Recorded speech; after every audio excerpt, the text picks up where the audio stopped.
शहर के सबसे पुराने हिस्से में खड़ी थी सिद्धि टावर, एक 12 मंजिला इमारत जिसके बारे में लोग कहते थे कि रात के बाद वहां लिफ्ट अपने आप चलने लगती है। नेहा उस इमारत में पहली बार नौकरी के सिलसिले में आई थी। रात के 11 बज चुके थे। बारिश की हल्की बूंदें कांच की दीवारों से टकरा रही थीं।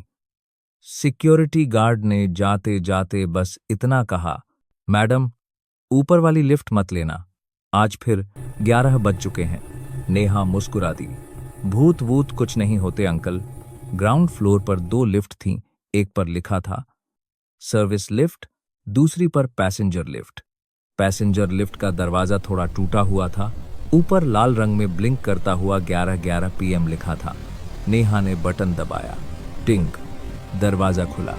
अंदर अजीब सी ठंडक थी, जैसे किसी ने AC को बर्फीले मोड पर कर दिया हो। नेहा ने 8th फ्लोर का बटन दबाया। दरवाजा बंद होते ही लिफ्ट ऊपर बढ़ने लगी। पहली मंजिल, दूसरी, तीसरी। अचानक लाइट्स फड़फड़ाईं। चौथी मंजिल पर लिफ्ट अपने आप रुक गई। दरवाजा खुला, लेकिन बाहर अंधेरा था। वहां तो कोई फ्लोर होना ही नहीं चाहिए था, क्योंकि इमारत में चौथी मंजिल को कभी बनाया ही नहीं गया था। पुराने नक्शों में वह जगह सील्ड थी। नेहा ने जल्दी से क्लोज बटन दबाया, पर दरवाजा बंद नहीं हुआ। तभी अंधेरे से किसी के चलने की आवाज आई। छप छप छप। नेहा की सांसें तेज हो गईं। हेलो, कोई है? कोई जवाब नहीं, पर किसी की परछाएं लिफ्ट के बाहर दीवार पर हिल रही थी। अचानक एक ठंडी उंगली ने अंदर से लिफ्ट का बटन दबा दिया। 13th floor. नेहा ने चौंक कर पीछे देखा। लिफ्ट में उसके अलावा कोई नहीं था। ये कैसे हुआ? दरवाजा धीरे धीरे बंद हुआ और लिफ्ट ऊपर की ओर दौड़ पड़ी।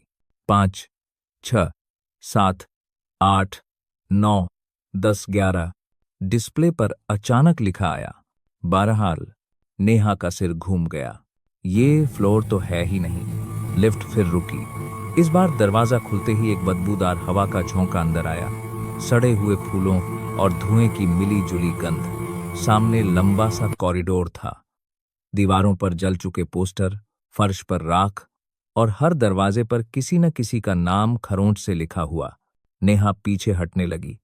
तभी किसी ने उसके कान के पास फुसफुसाया, तुम भी देर से आई हो। नेहा चीख पड़ी और पीछे मुड़ी। उसके सामने एक लड़की खड़ी थी। जल चुका चेहरा, आधा पिघला हुआ मुंह, आंखों से काला पानी टपकता हुआ। मैं, रिया। वह बुदबुदाई। यहीं मर गई थी, इसी लिफ्ट में। नेहा रो पड़ी। कृपया मुझे जाने दो। रिया मुस्कुरा दी, या शायद मुस्कुराने की कोशिश की। हर रात 11 के बाद ये लिफ्ट उन लोगों को बुलाती है जो अपने घर देर से लौटते हैं। फिर हम सब अकेले नहीं रहते। अचानक कॉरिडोर के दरवाजे खुलने लगे। किसी का गला कटा हुआ, किसी की आंखें गायब, किसी का शरीर जला हुआ। सब धीरे धीरे लिफ्ट की तरफ बढ़ने लगे। नेहा ने हिम्मत जुटाकर इमरजेंसी स्टॉप दबाया, फिर ग्राउंड फ्लोर का बटन। लिफ्ट कांपने लगी। लाइट्स बुझ गईं। अंधेरे में सैकड़ों सांसों की आवाजें गूंजने लगीं। मत जाओ, हमारे साथ रहो। नेहा ने आंखें बंद कर लीं और मन ही मन हनुमान चालीसा पढ़ने लगी। कुछ सेकंड या शायद कुछ मिनट। अचानक धड़ाम, लिफ्ट जोर से नीचे गिरी और रुक गई। दरवाजा खुला। सामने ग्राउंड फ्लोर था।